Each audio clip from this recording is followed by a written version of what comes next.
JCB machine দিয়ে গ্রামীণ রাস্তা কেটে নেওয়ার সমস্যায় পড়েছে 5 থেকে 6টি পরিবার। ঘটনাটি পশ্চিম মেদিনীপুর জেলার ঘাটাল ব্লকের মনোহরপুর গ্রাম পঞ্চায়েতের কাঁটান এলাকায়। স্থানীয় মানুষের দাবি, কয়েক পুরুষ ধরেই তারা এই রাস্তা ব্যবহার করে আসছেন। হঠাৎ বৃহস্পতিবার সকালে অমিত চক্রবর্তী ও সজল চক্রবর্তীদের পক্ষ থেকে জেসিবি মেশিন দিয়ে ওই রাস্তা কেটে দেওয়া হয়েছে। রাস্তা কেটে দেওয়ায় সমস্যায় পড়েছে দাস পরিবারের সদস্যরা। রাস্তা কিভাবে কেটে দিতে পারেন তাই নিয়ে দাবি তুলছেন দাস পরিবারের সদস্যরা। চক্রবর্তী পরিবারের পক্ষ থেকে জানানো হয়েছে, তাদের জায়গায় দীর্ঘদিন যাতায়াত করছিলেন দাস পরিবারের সদস্যরা।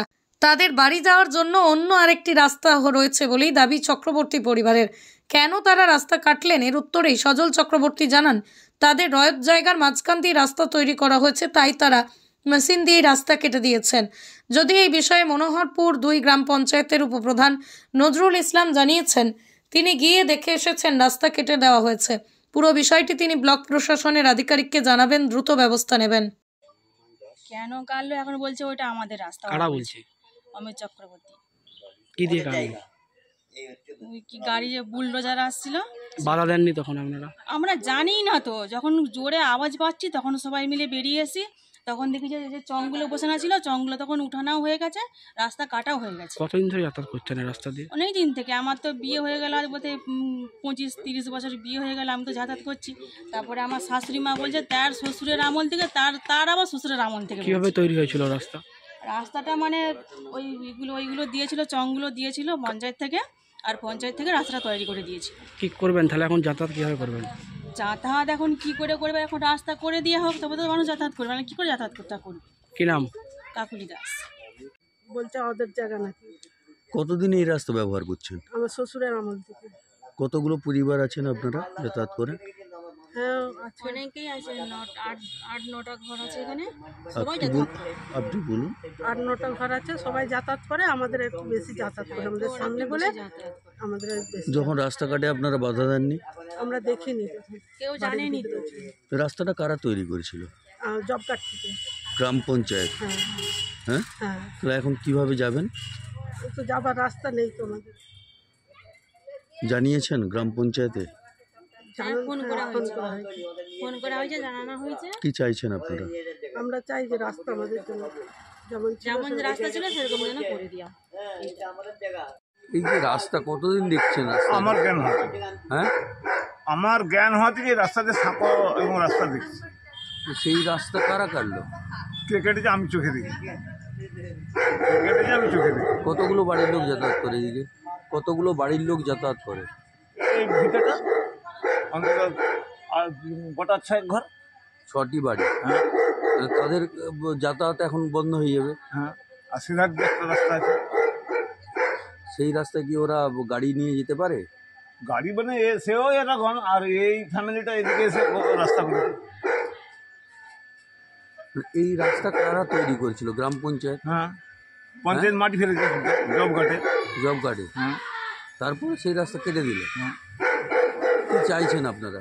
আমরা কি বলছি, আগে যেমন ছিল সেটা আমরা দেখি সেই অবস্থা। আপনার নাম? যতীন্দ্র ভিড়। হ্যাঁ, যতীন্দ্র ভিড়। ওটা হচ্ছে আমাদের দেবত্ব সম্পত্তি, আমাদের বাপ কাকা যেটা তাদের সেবাই। তো ওটা হচ্ছে দেশের জল যাওয়ার জন্য একটা রাস্তার জায়গা ছাড়া ছিল। তো একসময় পিএইচি জল ওই দিক দিয়ে, পিএইচি বলছে RLI-এর জল ওই দিক দিয়ে যায়। চাষিরা তখন রিকোয়েস্ট করেছিল যে মাঠকে জল নিয়ে যাব, তো তোমরা কিছুটা জায়গা দাও। তো আমাদের দেবত্ব সম্পত্তি অনেক জায়গা, বহু জায়গা দিকেই জায়গা দিয়ে আছে। মোটামুটি আপনি দেখতে পারেন কমসে কম 10 থেকে 12 কাঠা জায়গা ওই জল যাতায়াত রাস্তা এইসব নিয়েই দেশকে দেওয়া আছে। তো হঠাৎ ওদের সাথে আমাদের সম্পর্ক খারাপ নয়, সম্পর্ক ভালো। দাদু হয় আমাদের, ওকে আমরা বারবারই বললাম যে দাদু আর এরকম রাস্তা মাঝখান দিয়ে নয়, এর আগেও তোমরা যাতায়াত করেছো, আমরা কোনোদিনও বাধা দিইনি, এখনও আমরা বাধা দিচ্ছি না। তোমরা যাতায়াত করো কিন্তু এক সাইড দিয়ে করো, এক সাইড দিয়ে করো। বারবার ওকে বললাম, ওর বাড়িতে পর্যন্ত গেলাম আমরা সবাই মিলে, কিন্তু ও কোনোবারই আমাদের সাথে কোনো টাচ করলো না। এমনকি আমরা এখানে লিখিত কোনো দিইনি, পঞ্চায়েতকে সবাইকেই জানিয়েছি। পঞ্চায়েত আর বললো তোমরা অসুবিধা কিছুই নেই, তোমাদের যদি জায়গা হয় তোমরা সরিয়ে দিতে পারো। বাকি ও যদি আমাদের কাছে আসে আমরা তখন ওকে বলবো যে তোকে তো তারা রাস্তা দিবে বলেছে, কিন্তু তুই সেটা কোনো ব্যবহার করিসনি। তো আমরা এখনও রাস্তা দেবো, আমরা চাই কেউ যাতায়াত করতে না পারুক তাতে আমাদের কোনো মানে নেই, আমরা যাক ওই দিক দিয়ে রাস্তা আছে, কিন্তু এক সাইড দিয়ে যাক, ওই রাস্তার মাঝখান দিয়ে না। এর আগেও ওরা গেছে, বাঁশের পোল দিয়ে গেছে, কোনোদিনও এইভাবে কংক্রিট করে যায়নি। তো ওরা এখন ইদানিং ধরছে যে আমরা ওই জায়গা থেকে কংক্রিটের রাস্তা করব, করে ওই দিক দিয়ে 4 চাকা গাড়ি নিয়ে যাব। তাহলে আপনি বলুন, লোকের জায়গা দিয়ে কখনো কংক্রিটের রাস্তা করে গাড়ি নিয়ে যায়, এটা কি সভ্য হবে? তবুও আমরা বললাম যে তুমি যাও, তাতে কোনো অসুবিধা নেই, আমাদের পাড়াঘরের লোক, তোমরা যাও, এক সাইড দিয়ে যাও। কোনো কথাই শুনছেনি, আমাদের বাপ কাকাদের সাথে কারোর সাথে কোনো আলোচনাই করছেনি। তো লাস্ট পর্যন্ত আমরা বাধ্য হয়ে এই ব্যবস্থাটা নিয়েছি, যাতে এখনও আজকেও বলেছি যে তুই যদি তোর অসুবিধা হয় তুই আয়, তোকে সাইড দিয়ে আমরা রাস্তা দেবো, এখনও বলে এসছি ওকে। তা বাদ দিয়েও ওদের পাড়ার সবাই ওকে বলেছে, ওই রাস্তাটা যখন করে ওকে পাড়ায় সবাই বলেছে যে তুই ওদিক দিয়ে যাসনি, ওদের বিবাহিত জায়গা, আমার দিকে এমনি যেতে দিচ্ছিল, বাঁশের পোল দিয়ে যাচ্ছিলাম, কিন্তু এইভাবে কেউ কখনো কংক্রিটের করেনি, তুই যে জিনিসটা করছিস খারাপ করছিস। ওদের পাড়া দিকে অনেকেই বলেছে, ওর বাপ কাকাদের মানে দাদা ভাইরা সবাই বলেছে, কিন্তু ও শুনেনি। আমরা বারবার দীর্ঘদিন বলেছি, তাতেও ও শুনেনি। তা বাদেও ওর এই কিছুদিন আগে মানে বছরখানেক কি বছর 1.5 আগে, এর আগের যে পঞ্চায়েত ছিল সে ওদের ওখানে গিয়ে রাস্তা করে দিয়ে এসছে পাকার কংক্রিটের, সবাই সেদিক দিয়ে যাতায়াত করে। তার ভাইরাও বলেছে যে আমরা যখন সবাই এদিক দিয়ে যাতায়াত করছি তোর কিসের অসুবিধা, তুই এদিক দিয়েই যা। না, আমার ভাইপোদের সাথেও সম্পর্ক ভালো, তাই এদিক দিয়ে যাচ্ছি। তো আমরা ওকে বারবার বলেছি, এখনও বলছি রাস্তা দেবো নি যে তা নয়, রাস্তা দেবো, কিন্তু এক সাইড দিয়ে দেবো, মাঝখান দিয়ে না।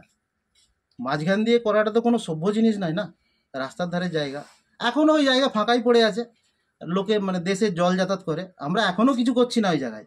কিন্তু আমাদের জিনিসটা আমরা কি বুঝে নিয়েটা কি খারাপ হবে? আমরা তো বলছি না পাড়াঘরের লোককে যে যেতে দেবো নি কি না, এটা তো আমরা কখনোই বলিনি, আমরা এখনও দেবো। রাস্তাটা আপনারা কেটে দিয়েছেন? আমরা এখন কেটে দিয়েছি, ওকে এখনও বলছি আমরা রাস্তা দেবো, ও আসুক আমাদের সাথে যোগাযোগ করুক, সাইড দিয়ে আমরা রাস্তা দেবো, মাঝখান দিয়ে না।